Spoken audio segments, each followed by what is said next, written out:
Everyone, thank you for coming to week 6 of Nexus Fostering's virtual event series. I'm Hayley, the marketing manager, and this is my colleague Richard. Would you like to introduce yourself? Hi, good afternoon. My name is Richard Sutton. I'm a supervisor social worker with Nexus Foster Care. I have experience of working in local authority and fostering teams, particularly around unaccompanied asylum-seeking children. I'm looking forward to going through the presentation with you. Thanks, Richard. So, as you said, today it's about unaccompanied asylum-seeking children. Apologies, I'm going to try and share the presentation, but I seem to have some normal technical issues, so it's just loading at the moment. So, Richard, just want to give us an overview about what the webinar is about today? Of course. This webinar is about specifically unaccompanied asylum-seeking children. Within your fostering career, you will often hear the term UASC, which is what social workers and other professionals in this work refer to these children as. So unaccompanied asylum-seeking children, and by definition, as it is on the screen here, it's a child who is under 18 years of age, was entered the UK without their parents or family member with parental responsibility. So that's a definition that you'll hear in your fostering career of a UASC. Unaccompanied asylum-seeking children come to the UK from many parts of the world, but there tend to be key areas. Many children come from East and West Africa, countries such as Sudan, where there's conflict, Eritrea, Ethiopia, famine and war. Many children are coming to us from the Middle East, from Afghanistan, and many children are also coming from the Far East, in particular Vietnam. And so they come from a different range of reasons, usually fleeing famine, conflict and persecution.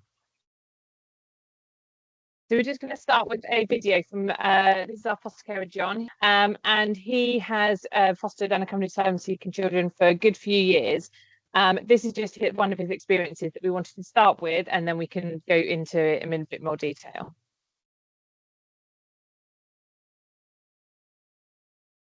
We had one little boy, Asgar. His brother and sister were mutes. They're not allowed to talk. So when he came, his talking weren't great. I got a Pashto lad to come round the day he come, and he said, I don't know what he's saying. He said, I don't know what that language is, what he's talking. But after a while, he had tests and he was deaf. So he couldn't hear, not very well, hence the fact he couldn't speak. So he didn't know what he was hearing, so he didn't know what he was saying. And he got his hearing problems in Bulgaria. They hung him upside down and stripped him, and beat him, bust all his head open in the middle of winter, and they threw him out on the street naked, no clothes. That was it. And someone opened the front door and wrapped his head up, giving him some clothes to wear. So they had a horrific journey of them, horrific. I mean, some people think that they enjoy it, but it's a 2-year job to get it. In Afghan, when they're 14, they have to go on the Taliban. So they get them and they make them join the Taliban. And that's why their parents get them out of the country. So he touched on quite a few points there, Richard. So let's start kind of right at the beginning. So that's kind of just one example, isn't it, of why a child might want to come over. But there's obviously lots of different reasons, isn't there? There are many reasons, but there are some commonalities within the video. It's often common that we don't know much of the information on the young person coming over, because obviously there are no records. They don't usually come documentation from the country they're coming from. Many countries don't routinely provide birth certificates. I think we assume, because we have so much in this country in terms of ID and birth certificates, that that's the way across the world. In many places, they don't have birth certificates. The other commonality, which was mentioned there, many young people will have experience of, sadly, is the journey. Although they have paid applicants to come over, they're not coming over in any kind of form of luxury. Usually it's crowded vehicles. Very often it can take a good number of months or even a couple of years It will involve stocks in certain countries across the world, and often there will be forms of abuse and slave labour, which they will have been involved in as part of their journey.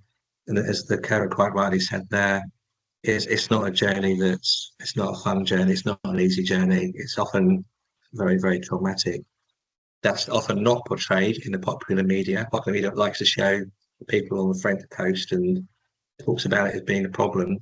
But the reality is, to get to that point, many of them have actually suffered lots of trauma and abuse. That's what they've got in common with a lot of children currently in care at the moment, is that they would have also suffered that level of trauma and abuse, and so we're needing carers to look after them all, aren't we? 100%, 100%. We'll come on to that a bit later in terms of the rewards. Yeah. So who are they? Oh, go on. Sorry. Okay, you got that eager button there. I know. Well, I'll just go through some of the bullet points here.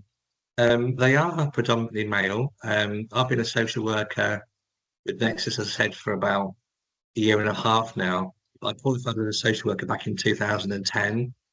And most of my experience is working in local authority. I looked after children's teams and care living teams. And part of my responsibility in those teams, I was actually an age assessor.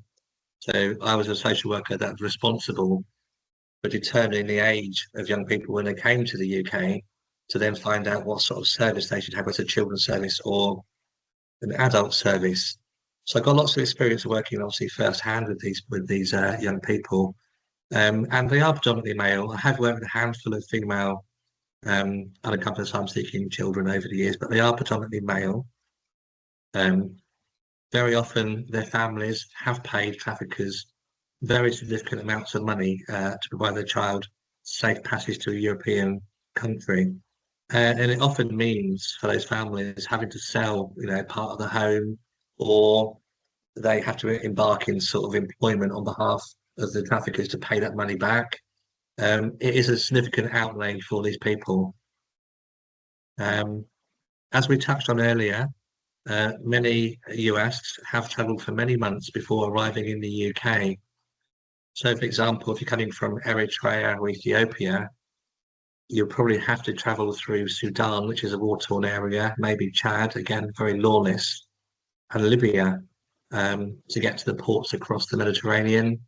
Most of those places are lawless, and very, very little in the way of child protection is non-existent. So you can imagine the risks they are exposed to on a daily basis. If they're coming from Afghanistan, they tend to come through Eastern Europe. Many Eastern European countries have a very low tolerance of unaccompanied asylum-seeking people. And the really horrific story we heard there of the young man that was actually hung upside down and beaten in Bulgaria, it's not uncommon. It's not uncommon.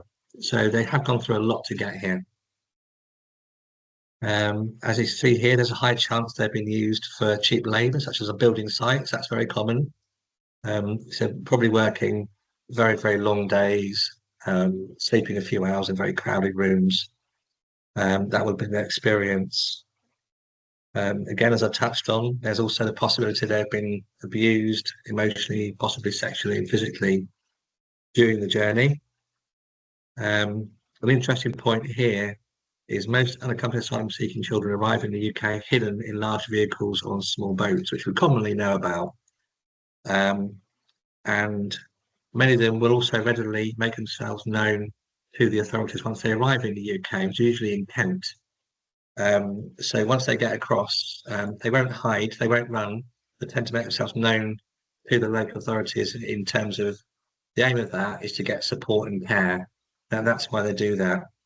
There is an exception, and the exception tends to be children from Vietnam.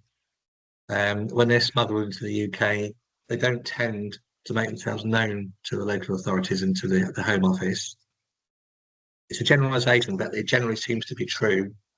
Vietnamese children often go to places of cheap labour, whether it's nail bars, cannabis factories, or other forms of the black market. And their experience will be working very, very long hours, virtually no money, probably treated very poorly, and probably living in rooms that are very, very overcrowded. And their journey into care would typically come if the police and the Home Office have intelligence and they raid a property, and maybe a factory of some kind, and if they think there's no ID and actually these children, they are children, then that'll be their journey into care. So quite different depending on what other parts of the world you're in. And when you said they're probably predominantly male, what about age range? Yeah, the age range tends to be from 14 through to 18. And when I was an age assessor, many people would say to me who weren't as experienced, or they look a bit older than what they are. But there are many factors to take into account how someone may look older than what they actually are. You know, if you've had, for example, a 2-year journey where you have been treated rough, you're living rough, you're having hard days and nights, that can physically, you know, give you an older appearance. Your hands may be rough. You may have had poor diet, so your skin can look quite different. Maybe not as young as you know, as you would hope and expect. So there are a number of factors that could lead someone's appearance to be different from what they are. And in terms of the age assessment process, I won't go too much into detail. It's not an exact science, but it is quite rigorous. You know, I've been involved in those assessments, and there are lots of questions and answers which we use to try and determine a person's age through their lifestyle, experience, understanding of the country they come from, culture, etc. And it's not about catching anyone out. It's not about that at all. It's about trying to determine whether that person in front of you should have a service from children's services, or whether they should have a service from adult services. An age assessment is not about determining about whether someone should be sent back or not. It's actually about should they have a child service or should they have an adult service. We make that very clear from the outset to them, you know, when we go through that process. I think this is quite a poignant slide here. I won't read it out. You just take a second to read it.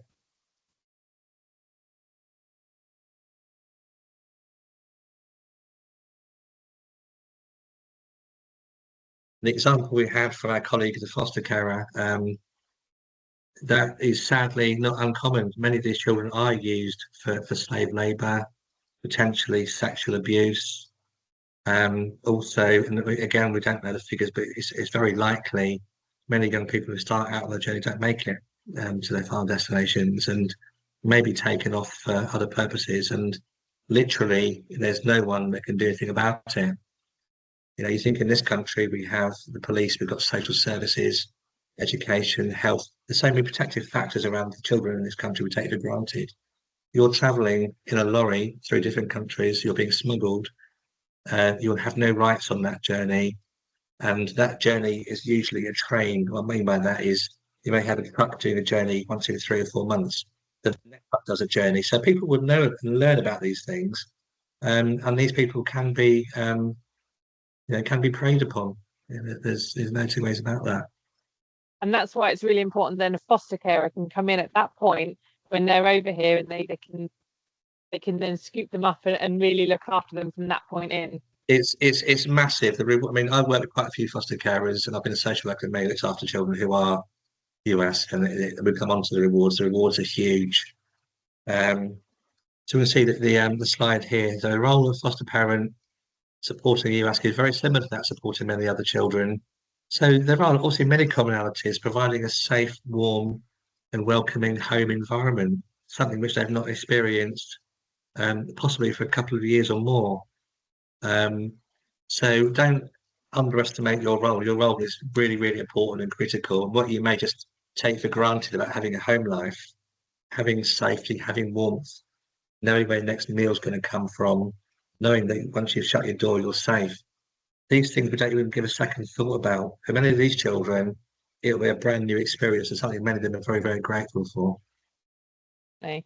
And so there's bound to be challenges. We know there's challenges with fostering. We've spoken about them in previous sessions, but more so with these because of, you know, these aspects here.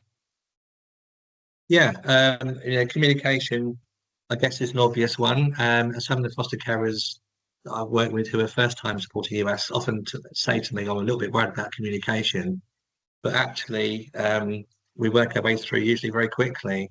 And the ways of working through that, many young people who come to the UK do have some basic English, but also another commonality is many of them, the vast majority of them, are very, very keen to learn. And they are supported by the local authority to gain an education, and there are specific courses which they will go on to learn the English, and they like to learn very quickly. They'll learn through social media, they learn from watching TV. In addition, you'll obviously have support from your supervising social worker. All foster carers have a supervising social worker or an SSW. We can provide you links to interpretation services, and you can use apps as well to help obviously break down that communication barrier. But it's all, I think these challenges, we'll come on to it in a few minutes, also have a flip side, which are rewards. So in terms of religion, that can be a challenge, but only as such that it may be a new experience for you. So you'll be supported by your supervisor social worker, for example. You may have a young person that practices the Muslim faith. And if you're not practicing a faith, or if you're a Christian or a different faith, you may not be familiar with maybe like the public holidays or holy festivals. You may not be familiar with places of worship or when they worship. But again, you'll be supported with that by your supervisor social worker, by the child social worker, and we'll also access resources in the community such as the Red Cross and Refugee Council.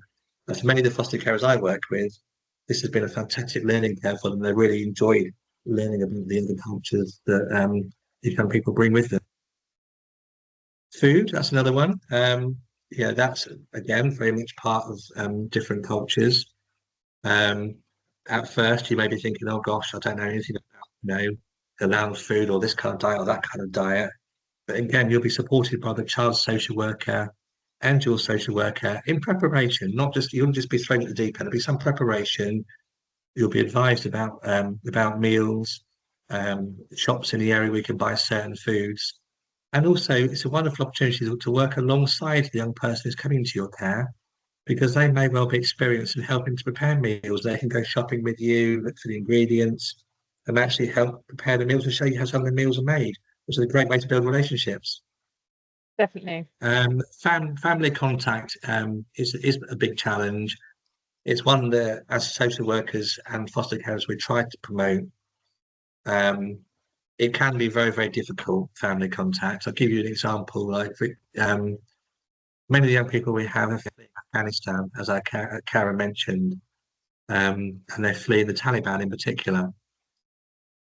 Now, fleeing Afghanistan is a very risky business for those young people. If they're caught in the act by the Taliban in their country, trying to get out of the country, there will be very severe consequences for them and their family members. And family contact, sadly, for many Afghans, is very, very hard.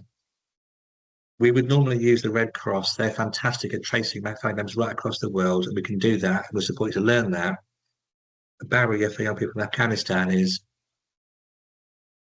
if you have family members who are left behind in the country, and the Red Cross then go to the Taliban and say, we would like to put this person in communication with their child who's come out of the country, Taliban won't see that as a family being separated. They won't see that as trying to support a family.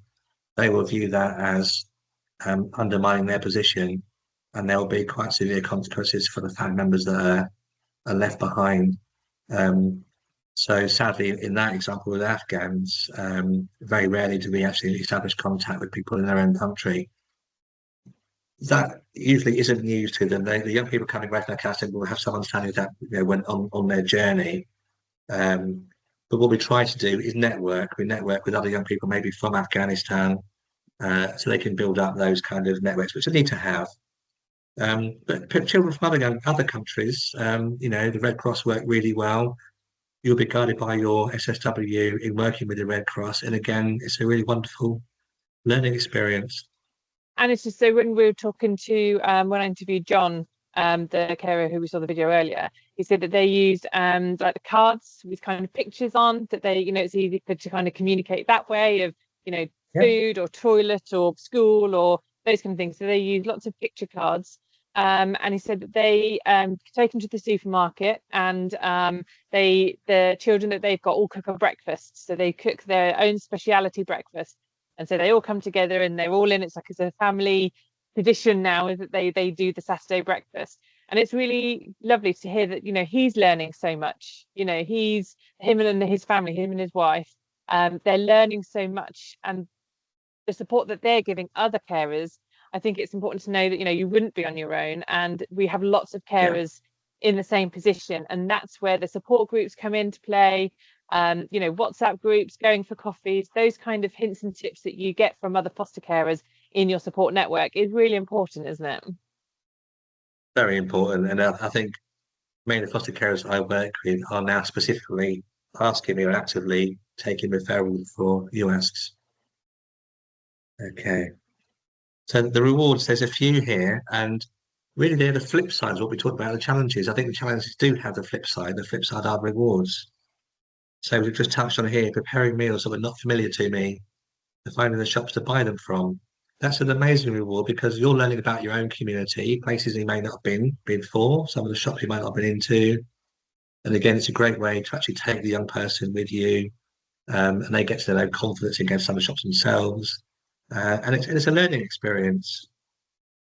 Um, Finding out about specialist courses in schools and colleges that support UASCs. Virtually every college and school will take unaccompanied asylum-seeking children in. They will do a range of educational assessments on them. They'll talk with you in the PEP meetings, which are meetings specifically about education for all looked after children. UASCs will have access to predominantly English. There's a course called ESOL, which I think is run in schools and colleges. I can't remember now off the top of my head what ESOL actually stands for, but it is the common term for asylum-seeking children when they're learning English at different levels. And one of the things I have found out, again, it's a commonality, but I think generally it does seem to ring true. Many US that I've supported as a social worker and as a supervising social worker have got a very positive attitude towards education. They want to learn, they want to go to school, and they want to develop themselves. And actually, as a foster carer, that's a really important thing for for carers. And sometimes it can be quite a unique thing because potentially, if you're having children maybe from a UK background that come from a different route into care, maybe where education is not valued, education not promoted, you may be having to work with a young child where you're trying to get them to want to go to school. Many UASCs, if you're supporting them, really, really do want to go to school. So as a foster carer, that may be one battle that you don't have because very many that I work with actually want to do the best that they can. Many of them do achieve, and that's really, really rewarding. For a young person that comes in that might have a handful of English 2 or 3 years down the line, getting the qualifications, becoming fluent in speaking in English, building the confidence, and your role is native in that. So that's a big, big reward. And that links onto this other one here, seeing a young person growing confidence and gain an ever-improving use of English language. That will come up day to day in family life, shopping, playing games, activities, and education. It'll all come through. It does come through. And finally here, we have found that we were able to communicate by the young person developing English skills by way of an interpreter and by apps. This provides opportunity for engaging with the child, young person. As I've said, there are different ways of doing it: apps, interpreters, TV, social media, education, and it all does, it all does come through. Modern technology can't think of a definitely single. plays a part, doesn't it? Yeah, thank you.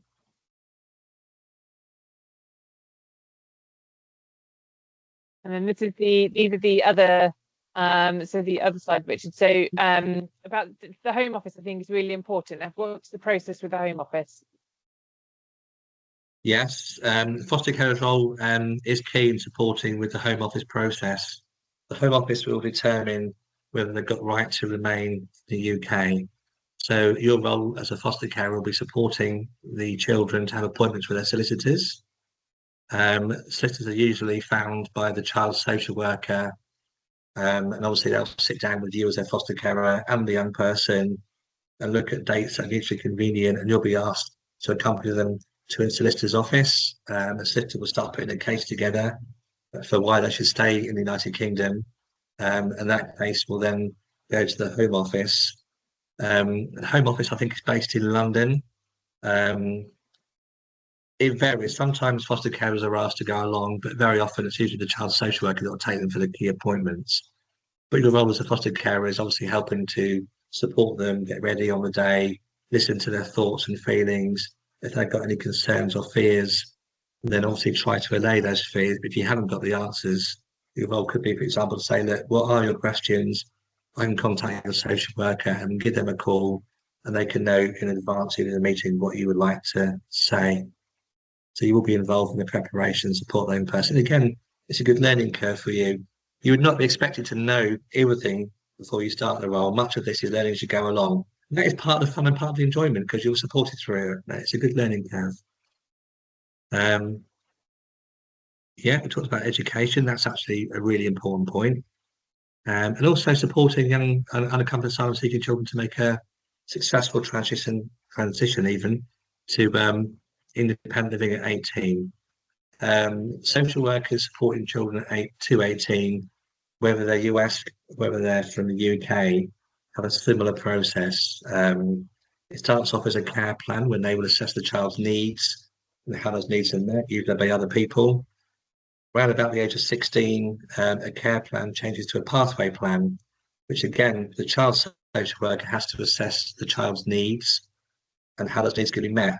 But gradually, there's more of an emphasis on the young person meeting those needs themselves. So your role as a foster carer is supporting them to meet those needs. So helping to learn to budget, to buy clothes, to buy groceries, how to cook, how to catch public transport, how to make maybe a medical appointment, and a range of things which would need to have a good level of before they can live independently. And again, for many foster carers, that's a massive reward. And I've got quite a few foster carers that I support now that cared for young people who are now in their 20s, living independently. They're still fostering for other young people, but they keep in contact with the kids that are now adults. And that's so rewarding. It's a very rewarding time.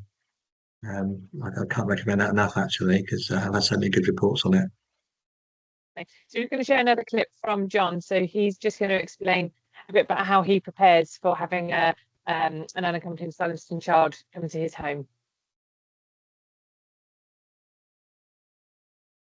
I think obviously when they turn up, they've got nothing. The refugee kids, they come with a plastic bag usually, with a coat in a couple of tops. So obviously first thing is we have to go out shopping and get them everything they need. So we fully kit them out so they got their clothing. We never go much on what they send through about them because there's no information on them kids. They can't send you a storyline of what they've done and where they've been and how they've done it because there's nothing. It's just they think he's this age. He's come across on this date. I think they now changed it so the day when they come is the date they give them for a birthday. Well, they used to give them all January the 1st. But now they're doing it so that the day they come into the country is their birthday because they don't celebrate birthdays. When they come here, they don't even know what a birthday is. They ain't got a clue what a birthday is. That's so true, isn't it? That's just something like that. You wouldn't have even thought that they wouldn't know. You know, it's so that they've got so little information to go on. That is often the case, Hayley, yes. In terms of referrals, again, as foster carers, you'll be supported by your social worker to understand what a referral looks like and what information to look for. Commonality with many UASCs is actually, as John says, there'll be very little information other than what the authorities know already, that they're coming to the country on this date and they've fled another country for various reasons. You'll be supported again in terms of purchasing the clothes. There will be a budget for you to purchase the clothes. You'll have guidance on that. But very often they come with very little other than what they're wearing when they first come to you. Thank you, Richard. That was so informative. Please, if you've got any questions, use the Q&A function at the top. We've had a couple in. What's the process of once they're over here? How is it that they come to certain places in the UK? How does that process of them becoming into foster care? What does that look like? Yeah, predominantly when children come to the UK, they come to Kent, and Kent, as a local authority, has not got the capacity to care for the amount of young people coming over. So the government have got something out called a dispersal scheme. So they will ask every local authority in the country to provide care either through the council themselves or through IFAs like Nexus to provide foster placements for these children. And Nexus alone, in the last 12 months, I've got the figures here, we had referrals from pretty much every local authority across the country for 294 young people, young asylum-seeking children. So once they arrive in Kent, there's a dispersal scheme. The Home Office and Kent will liaise with other local authorities, and they are moved out. We do try to provide placements as quickly as possible, obviously, because they need to be cared for, their children. You know, it's something which the country we're learning as a society as we go along. You will have heard of places such as Yarlswood, which is a detention centre in Bedfordshire, and there are also many hotels around. And they're not great places for children. They need to be cared for with foster carers. So when we do get referrals, we do try to place as quickly as possible.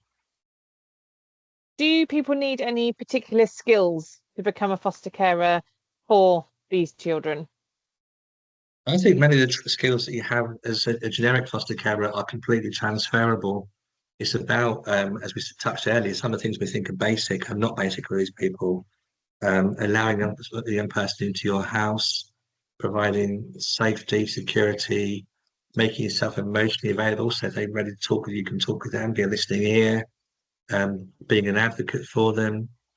And again, there's a good learning curve. Many of the carers do this specifically for the actual things they don't know. So you learn in the community, maybe places of worship, you get to liaise with the Red Cross, you get to liaise with the Refugee Society, you get to find places of worship in the community they may not have heard of before or aware of how they work.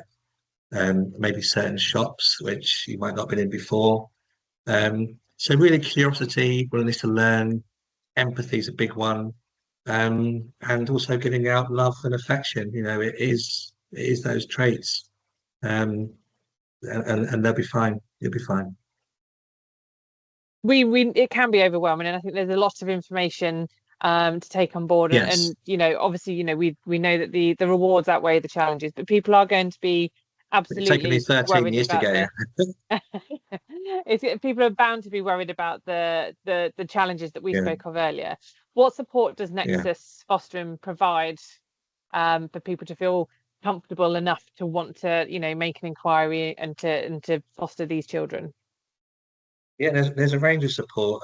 Primarily, each foster carer has a supervising social worker. We'll visit at least monthly, if not more frequently. We can support you with training with Nexus. I'm not just saying this, but because I've been around a few places, training with Nexus is actually very good. We have a database of training, actually, and in terms of you asks, there are training courses actually on individual countries. So you can actually go in there and learn specifically. So if you had a young person, a referral, say from Sudan, there's a training course on Sudan and some of the issues that young people from Sudan would have experienced. So training is good. You've got your supervisor social worker who comes out and visits you. The other thing which Nexus always does as well is see whether we can link you up with a buddy.